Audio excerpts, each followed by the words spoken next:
There is a cafe in rural France where the plastic tablecloths have not changed since Giscard d'Estaing was president. The patron's father opened it, the patron's son will inherit it. The coffee costs what coffee should cost. The calendar on the wall is the only thing that has been updated, and even that is 3 months behind. France modernized. The autoroutes arrived, the hypermarkets came, the TGV compressed distance into something manageable. But in the gaps between the infrastructure, in the villages the planners routed around and the developers never found profitable, something was preserved. Not deliberately, not for tourists. Simply because nobody arrived to change it. 15 places. Still there. Still themselves. 1 Léron-Ariège. A village of 600 residents in the Ariège foothills, where the weekly market has operated on the same square since the 14th century, and the butcher's shop has belonged to the same family for 4 generations. The chateau above the village is privately owned and inhabited. The cafe on the square opens at 7, closes at 2, reopens at 5, and has not altered its hours in living memory. A retired teacher from Toulouse who moved here in 2019 described it as the first place she had ever lived where she did not feel the decade. 2 Angles-sur-l'Anglin, Vienne. A village above a river in the Vienne department where the medieval castle ruins have been subsiding slowly into the cliff for centuries, and nobody has found this alarming enough to hurry. The lacemakers of Angles-sur-l'Anglin practice a craft le jour d'Angles that has been passed from mother to daughter without interruption since the 17th century. The post office still occupies its original building. The telephone box outside it still works. 3 Calanges-la-Rouge, Corrèze. Built entirely from deep red sandstone, the buildings, the church, the castle towers, the garden walls, every surface, the same oxidized crimson Calanges-la-Rouge, exists in a color palette that belongs to no other village in France. The classification as one of the most beautiful villages in France brought some visitors. It did not bring change. The bakery opens at 7:30. The wine cave beside the church has been there since 1923 and sees no reason to update its signage. 4 Saint-Véran, Hautes-Alpes. The highest permanently inhabited commune in Europe, at 2,040 meters in the Cuères Massif. The wooden chalets have been built in the same style for 3 centuries long. Overhanging roofs, south-facing balconies, sundials carved into the facades, because at this altitude, sunlight is information. The village has electricity and running water. It does not have a chain anything. The shepherd who grazes the upper pastures in summer is the 4th generation of his family to do so. 5 Najac, Aveyron. The Bastide Street descends from the chateau in a straight line that the 13th century laid down and nobody has deviated from since.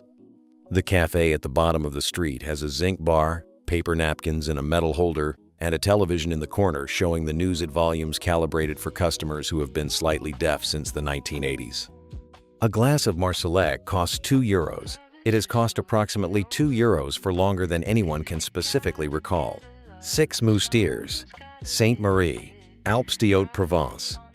A village wedged into a cleft in the limestone cliffs above the Verdun Gorge, connected to the opposite cliff by a chain from which a gold star has hung since the 14th century placed there. According to tradition, by a knight returning from the Crusades, the faience pottery tradition here dates from 1679 and continues in workshops where the techniques have not fundamentally changed. The star above the village has been replaced periodically when storms take it. The current star is a replacement. The tradition of replacement is original. 7 Cordes-sur-Sille, Tarn.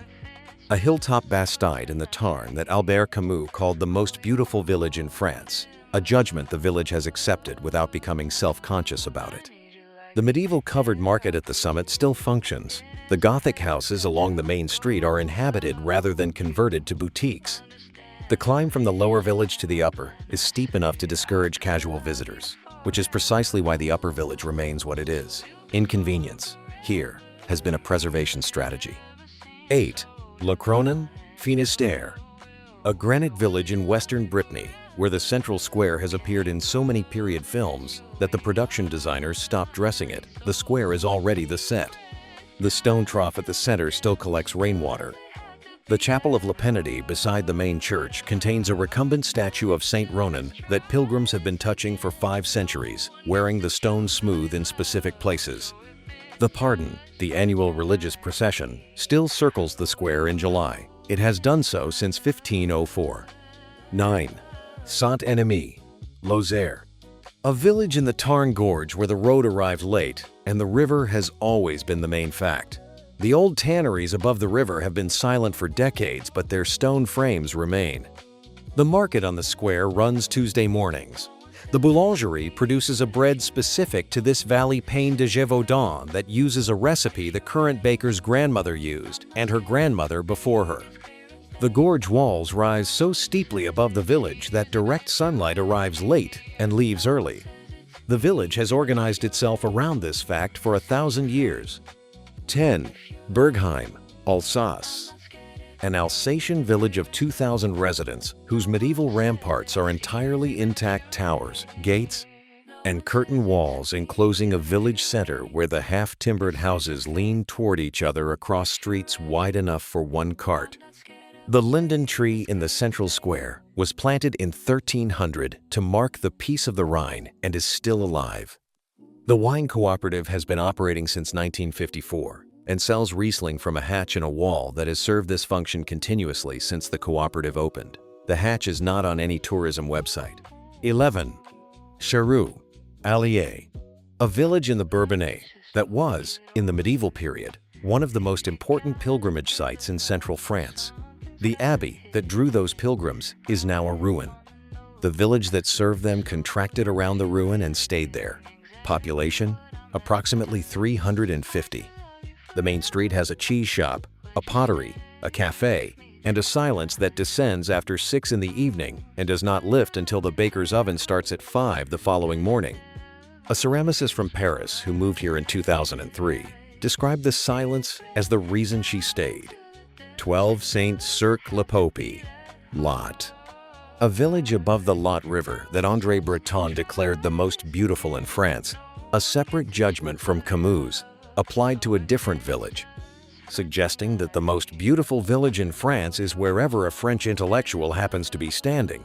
Saint-Cirque-le-Popie has resisted the implications of its own beauty with unusual success. The craftspeople who have operated workshops here for decades continue operating. The view from the Castle Rock over the river bend is the same view Breton described in 1950 and has not been improved upon since. 13. Valoir, Savoie. A mountain village in the Maurienne Valley, whose Baroque church contains one of the most extravagant interiors in the Alps. Gilded altarpieces, painted vaults, carved choir stalls built by a community of farmers and miners in the 17th century as an act of collective ambition. The church is still in regular use. Mass on Sunday morning draws a congregation. The village beyond it has the quality common to high alpine settlements, a self-sufficiency that modernization arrived too late to entirely displace. 14. Forces-Gers. The only circular bastide in France, a village planned around a round central square rather than the standard rectangular grid. The plane trees around the square were planted in 1830 and now form a canopy that makes the space, in summer, a green cathedral. The flower market held here each April has operated since the bastide's foundation in the 13th century. The square has not been asphalted. It is still the original compacted earth and gravel. Nobody has proposed changing this because nobody has seen the need. 15. Ségur-les-Châteaux, Corrèze. A village on a loop of the Auvezère River, where the medieval towers of 7 separate noble houses still stand within the village boundary, an improbable density of feudal architecture for a settlement of 250 people. The river loop means the village has one road in and the same road out, which has historically limited both invasion and development. The wash house by the river is intact. The mill downstream is intact. The cafe that serves the village opens when the patron decides it should open and closes when the last customer leaves. This has been the arrangement for longer than the current patron can specify. 15 places. The circular square still unpaved. The star still hanging on its chain above the cliff. The linden tree still alive after 7 centuries. The bread, still made from the same recipe, in the same valley. France's interior preserved these places not through policy or heritage designation, though those came later, but through the simple fact that the forces of change found more profitable destinations elsewhere. The autoroute went around. The developer's spreadsheet found better margins somewhere else. The village continued. There is a particular quality to places where time moved differently. Not frozen, the people who live in these places age and change, and bury their parents and raise their children, but anchored, connected to something that the accelerated world keeps losing and cannot find its way back to.